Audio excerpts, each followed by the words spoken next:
Well, thank you very much, Mr. Chairman, and thank you, Madam Secretary, for being here. This is really an important opportunity for all of us to hear from you about your budget proposal and get answers to our questions and understand more about the department's use of taxpayer dollars. So I appreciate your being here. First of all, I do want to talk about coronavirus. It's an issue that families and students and teachers and educators across the country are obviously worried about, especially in my home state of Washington. Schools across my state have had to cancel classes. One will remain closed for at least the rest of this week. And I had a message sent to me in the middle of the night by my own daughter that her school district is closing down for 2 weeks at least. So this is really impacting families. Tragically, as of today, 11 deaths have already been reported, and 10 of those have been in my state. So this is truly a serious crisis, and we need every agency and this administration to respond quickly and thoroughly. We need to plan properly for continued school operations and make sure in the event of school closures, the millions of families who do rely on school meals, for example, continue to have access to those nutrition programs, and that to every extent possible, schools can still provide educational services to students and their families. I'm also concerned by media reports describing bullying, harassment, and discrimination in schools targeted at students of Asian descent at this time. The department needs to ensure school districts understand their responsibility to prevent and address this type of harassment and discrimination. And I do appreciate that you reminded education leaders of their role to prevent discrimination yesterday. I know you established a task force to help schools prepare for the coronavirus. I've said it so many times, I can't say it. Coronavirus outbreak. But the administration's response so far has, I have to tell you, not inspired confidence, and there's a lot more unknowns than knowns. Parents, students, and teachers got to have the facts. They need to know what to do so they can respond effectively. So I want to make certain today that you are doing everything you can to support our school districts, our colleges, our teachers, and school and staff during this time. I can tell you from what I already know, President Trump's budget for America's future presents a vision that is deeply harmful to students and family. It cuts vital services for families who have low incomes.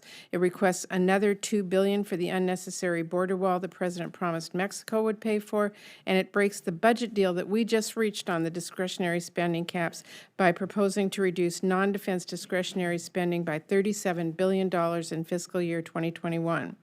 So as a result, the fiscal year 21-20 budget for the Department of Education is slashed by more than $6 billion. That's 8.5% below the bipartisan bill that we agreed to last December. The proposed budget you are here to defend fails to invest in public schools and educators and students and families, and really ignores the voices of educators in my state and across the country. Schools and educators have voiced their concerns time and again. They do not have the resources they need to meet the needs of every student, nor are they properly compensated for the important work they do. Instead of helping educators and students, your budget proposes to consolidate 29 elementary and secondary education programs into an unauthorized block grant that would cut $4.8 billion below current funding for the programs you propose to consolidate. That proposal will eliminate more than $91 million in formula grant funding for elementary and secondary education for Washington State public schools. That's about a quarter of what Washington schools are currently getting to support public education, particularly for students with low incomes. This is just in Washington State. Every member here would see similar reductions in their state. It appears President Trump has no concern about increasing federal deficit when it involves giveaways to the wealthy in the Republican tax bill, but chooses to cut billions from public schools around the nation, all in the name of fiscal discipline.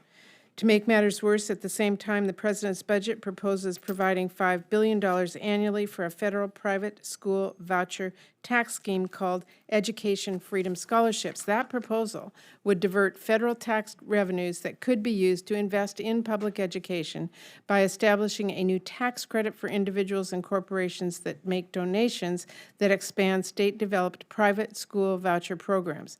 This tax credit scholarship scheme is just another attempt to advance a disastrous privatization agenda by shifting resources away from public education and into unaccountable private schools.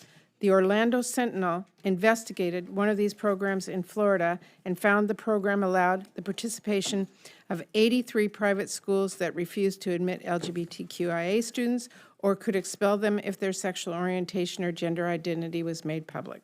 It is appalling this budget could dedicate federal resources, our tax dollars, to programs that support blatant discrimination against schools, students, and staff, yet cuts billions from federal support for public schools attended by more than 90% of our nation's students.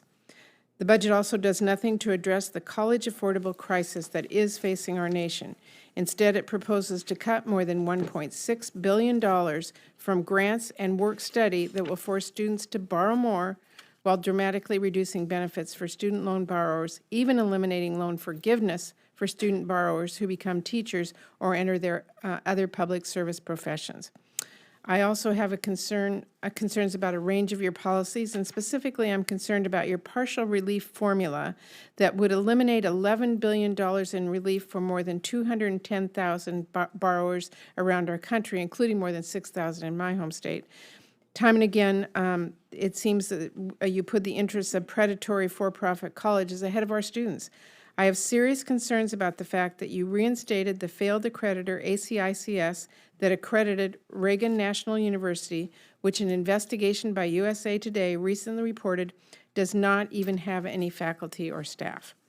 I'm also deeply concerned about your proposed Title IX rule that would weaken protections for survivors of campus sexual harassment and assault and make it easier for K-12 schools, colleges, and universities to avoid accountability for student safety.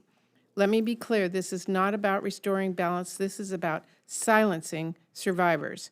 Your rule will make it harder for a student to report an incident while making it much easier for a school to sweep it under the rug.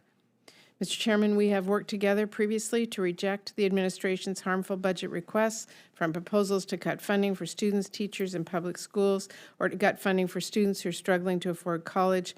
And I hope that, again, as we have in the past, we will work together to restore these cuts in this budget. Thank you.